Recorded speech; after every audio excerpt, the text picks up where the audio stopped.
The more impressive exchanges, let's say, during James Comey's Senate testimony was when he revealed he asked a friend to leak his memos. Take a listen. Did you show copies of your memos to anyone outside of the Department of Justice?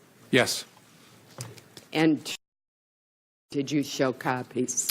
I asked, President tweeted on Friday after I got fired that I better hope there's not tapes. I woke up in the middle of the night on Monday night, because it didn't dawn on me originally, that there might be corroboration for our conversation. There might be a tape. And my judgment was I needed to get that out into the public square. And so I asked a friend of mine to share the content of the memo with a reporter. Joining us now is the senator you just saw there, Republican Susan Collins of Maine. Senator, thank you for joining us after that big day. What was your big takeaway from the Comey testimony? Well, there were several. One was that it was clear that the president asked Mr. Comey to do an inappropriate action, and that was to drop the investigation of General Michael Flynn. That was clearly inappropriate. It crossed a boundary that the president should not have crossed. Second, I'm still perplexed as to why Mr. Comey did not say to the president at the time, Mr. President, you can't ask me to do that. That's not the way our system works, or at least in hindsight, have a call made from the Justice Department to the White House counsel talking about what had happened. And third, Mr. Comey's testimony established that he was deeply troubled by his interactions with the president, but that the president was not under investigation as of May 9th when Mr. Comey was fired. Why is that relevant to you, the last part? It's relevant to me in two ways.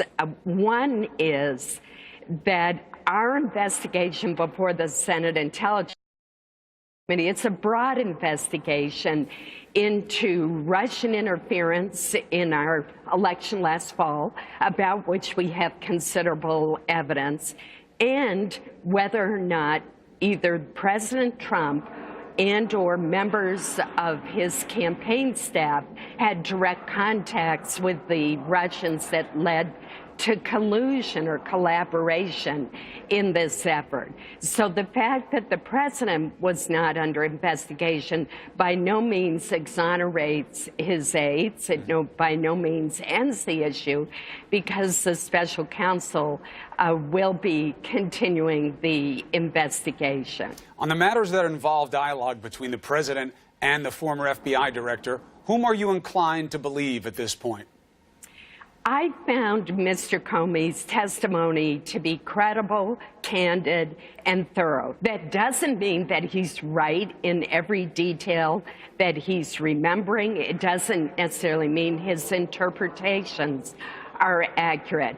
But he testified under oath, and I do believe that he's an individual of integrity who would not deliberately lie under oath. That would mean that the president is lying to the American people about his efforts to meddle in the Flynn probe. Well, I'm not sure that we can reach definitive conclusions, but I tend to place more credence in testimony that's given under oath. What about your level of concern about what Comey said about Jeff Sessions, his concerns about the legitimacy of the recusal, his concerns about trust in Sessions when he was confronted by the president and what he could do about it to go up the chain, as you guys were talking about, and his need to talk to you in a private session about why he thought Sessions would have to recuse himself? First of all, let me say that Jeff Sessions clearly made the right decision to recuse himself, and he did so promptly.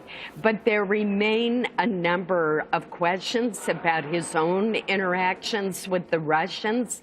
We on the Intelligence Committee want to know the answers to those questions, and we have begun to request information from the Attorney General to allow us to get to the bottom of that. And I'm sure the special counsel in his investigation will want to know as well. Two other quick things. Go ahead, Senator, unless you have something to add.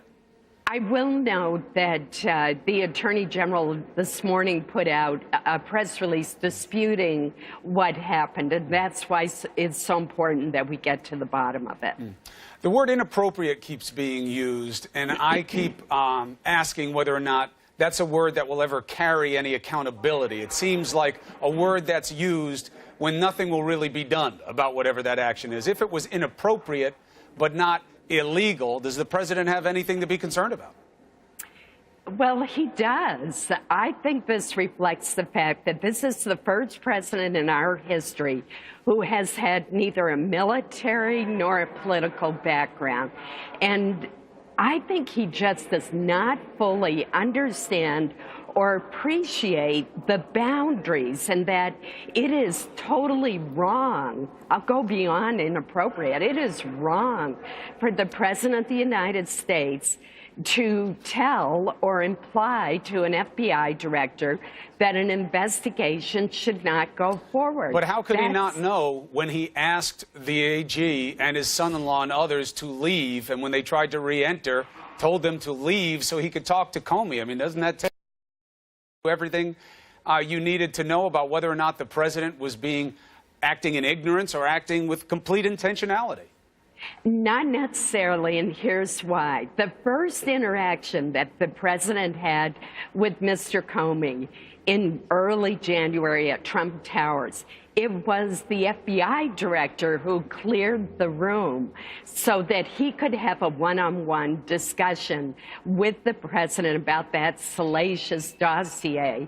And I wonder if perhaps that made the president think that whenever there's a sensitive conversation to be had with the FBI director, that it should be one-on-one, because he had two subsequent one-on-one meetings as well as other phone calls with the FBI director. That doesn't make it right, but ironically, perhaps the FBI's actions in that first meeting sent a signal to the president that that is how their interactions should take place. But the point is, by now, he certainly should know better. And over several months' time, he should know better. Senator Collins, appreciate your take on this situation, and we enjoyed watching your questioning yesterday. It was helpful to the American people.